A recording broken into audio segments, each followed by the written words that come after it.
उत्तराखंड का हल्द्वानी हिंसा की आग में जल उठा है। नैनीताल जिले में हल्द्वानी के बनभूलपुरा इलाके में उस वक्त हिंसा की चिंगारी भड़क उठी जब नगर निगम अतिक्रमण हटाओ अभियान चला रहा था। हिंसा की आग इतनी भयावह थी कि पूरा शहर जल उठा। इस हिंसा में अब तक 6 लोगों के मारे जाने की खबर है, लेकिन प्रशासन ने अब तक 1 की मौत की पुष्टि की है। हालत ये है कि हल्द्वानी में दगाइयों को देखते ही गोली मारने का आदेश जारी हो चुका है। इस हिंसा में अब तक 100 से अधिक लोग घायल हो गए हैं और पुलिस स्थिति को कंट्रोल करने में जुटी है। फिलहाल पूरे इलाके में तनाव का माहौल बना हुआ है। मौनी अमावस्या के मौके पर हरिद्वार में हर की पैड़ी पर श्रद्धालु गंगा में आस्था की डुबकी लगा रहे हैं। मौनी अमावस्या पर गंगा स्नान का विशेष महत्व बताया गया है। हर की पैड़ी पर सुबह से ही गंगा स्नान करने वालों का तांता लगा हुआ है। प्रशासन की ओर से भी सुरक्षा व्यवस्था के पर्याप्त इंतजाम किए गए हैं। अमावस्या नहावन है और पितरन के लिए है, खास करके उसी लिए आए हैं। लोकसभा चुनाव से पहले राष्ट्रीय रीजनल पार्टी उत्तराखंड में अपनी कार्यकारिणी गठित करने में जुट गई है। राष्ट्रीय रीजनल पार्टी के उत्तराखंड प्रदेश अध्यक्ष राजेंद्र पंत और पार्टी के राष्ट्रीय संरक्षक सुरेश चंद्र जियाल ने दर्शन सिंह रावत को पौड़ी जिलाध्यक्ष बनाया है और अब ब्लॉक स्तर पर कार्यकारिणी को गठित करने की तैयारी की जा रही है। वहीं सुरेश चंद्र जियाल ने अंकिता हत्याकांड पर सवाल खड़े करते हुए सरकार को आड़े हाथ लिया और आरोप लगाए कि सरकार दिवंगत बेटी को इंसाफ दिलाने के बजाय उन लोगों का उत्पीड़न कर रही है जो केस की पैरवी कर रहे हैं। सरकार ने और जो वहाँ की विधायक हैं यमकेश्वर विधानसभा की रेणु मिश्र, इन लोगों ने एक ऐसी साजिश रची है कि जो लोग अंकिता भंडारी हत्याकांड की पैरवी कर रहे हैं, जो लोग उसके लिए लड़ रहे हैं, उन लोगों के खिलाफ सरकार ने कड़े से कड़े कदम उठाने शुरू कर दिए हैं। जबकि होना ये चाहिए था कि जो दोषी हैं उनको सजा दी जाए। पौड़ी जिले के हमने आदरणीय दर्शन सिंह रावत जी को जिलाध्यक्ष घोषित किया है कार्यकारिणी ने। कल कार्यकारिणी की कोर कमेटी की बैठक में इनको नियुक्त कर दिया गया था। आज इनको पद मिल गया है। मैं इनको बहुत बहुत बधाई भी देता हूं। बाकी हम बहुत जल्दी ही पौड़ी की संपूर्ण ज़िले में कार्यकारिणी ब्लॉक से लेकर के तहसील से लेकर के गांव तक जाने में अपने संगठन का निर्माण करने के लिए प्रतिबद्ध हैं। और बाकी आप देख ही रहे हैं और हमारी राष्ट्रवादी रीजनल पार्टी लगातार क्षेत्रीय मुद्दों पे काम कर रही है और हम इसी तरीके से संगठन विस्तार करते हुए अपने क्षेत्रीय मुद्दों में काम करते रहें। हल्द्वानी विजिलेंस ने नगर निगम हल्द्वानी में तैनात अवर अभियंता कष्टी बल्लम उपाध्याय को गुरुवार की दोपहर नगर निगम कार्यालय में 25,000 रुपए की रिश्वत लेते हुए रंगे हाथ गिरफ्तार किया है। आज दिनांक को हल्द्वानी बिजनेस सेक्टर की टीम द्वारा नगर निगम हल्द्वानी में हमारे टीम द्वारा 25,000 रुपये की रिश्वत लेते हुए अवर अभियंता कष्टी बल्लभ जोशी को गिरफ्तार किया गया है रंगे हाथों रिश्वत लेते हुए। और ये जो वेंडर कंपनी होती है जो ये पूरे हल्द्वानी शहर में स्ट्रीट लाइटें लगी हैं, इनके रखरखाव और लगाने में इनको अनापत्ति प्रमाण पत्र देना होता है, एक क्लियरेंस सर्टिफिकेट। तो उसकी एवज में देने के एवज में ये 25,000 रुपये की रिश्वत मांग रहे थे, जिसको हमारी टीम द्वारा आज गिरफ्तार किया गया है।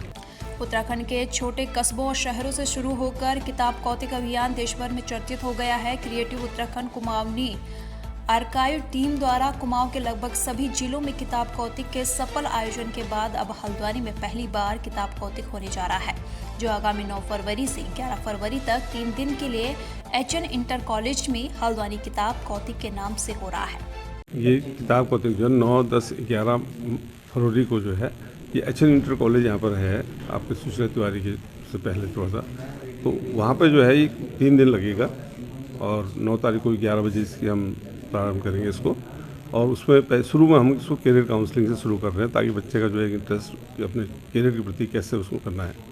और इसमें करीब जैसा कि अभी डॉक्टर साहब ने बताया कि करीब 75,000 किताबें इसमें हमने इनवाइट की हुई हैं और वो आएंगी, उससे भी ज़्यादा आ सकती हैं किताबें। मुख्य उद्देश्य ये है कि आजकल जिस तरह से इलेक्ट्रॉनिक मीडिया आ गया है, सोशल मीडिया आ गया है, बच्चों की पढ़ने के प्रति उदासीनता हो रही है। हमारा मेन उद्देश्य ये है कि हम बच्चों में पढ़ाई के प्रति उत्साह जागृत करें, वो पढ़ना शुरू करें, पढ़ें, अच्छा साहित्य पढ़ें, बाल साहित्य पढ़ें। और स्पेशली हमारा फोकस जो है यंगस्टर के ऊपर है, नई पीढ़ी के ऊपर है कि वो पढ़ना शुरू करें और अच्छा साहित्य पढ़ें।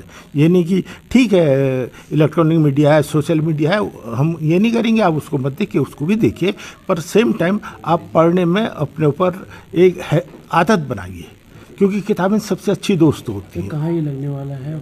ये HN इंटर कॉलेज में 9, 10, 11 को ये पुस्तक मेला लगेगा। इसमें करीब 75,000 किताबें होंगी, जिनमें करीब 35 से 40% बाल साहित्य होगा।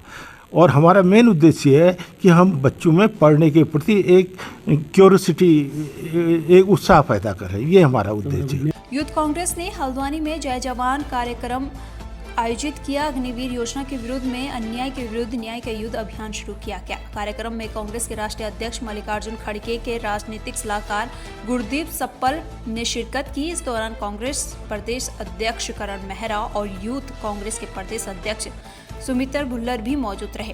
कार्यक्रम में आर्मी की तैयारी कर रहे प्रदेश भर से आए युवाओं ने भी भाग लिया, जहां मंच से नेताओं ने युवाओं से संवाद कर उनकी समस्याएं जानी।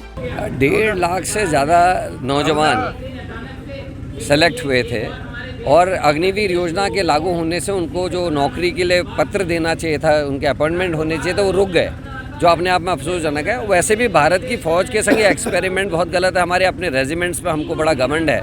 उत्तराखंड के परिप्रेक्ष्य में अगर देखें तो कुमाऊं रेजिमेंट और गढ़वाल रेजिमेंट का एक घर है और हमारे गाँव की 50% इकोनॉमी फ़ौज की पेंशन और फ़ौज की तनख्वाह से आती है, पेंशन से आती है, और उस पर बहुत बड़ा कुठाराघात है। हमारी पलायन बढ़ेगा, देश की सीमाएं कमज़ोर होंगी और युवाओं का जो एक सपना रहता है अपने पिता की जैसे वर्दी पहनने का, उनके जैसे मेडल पहनने का, उस पर बहुत बड़ा कुठाराघात हुआ है। पहाड़ का नौजवान अपने आप को ठगा हुआ महसूस कर रहा है। कांग्रेस का स्टैंड बिल्कुल स्पष्ट है कि अग्निवीर योजना खत्म होनी चाहिए और जिस तरह से पहले फौज में भर्ती होती थी, नेवी में, एयरफोर्स में भर्ती होती थी, वही प्रक्रिया को दोबारा से शुरू किया जाए।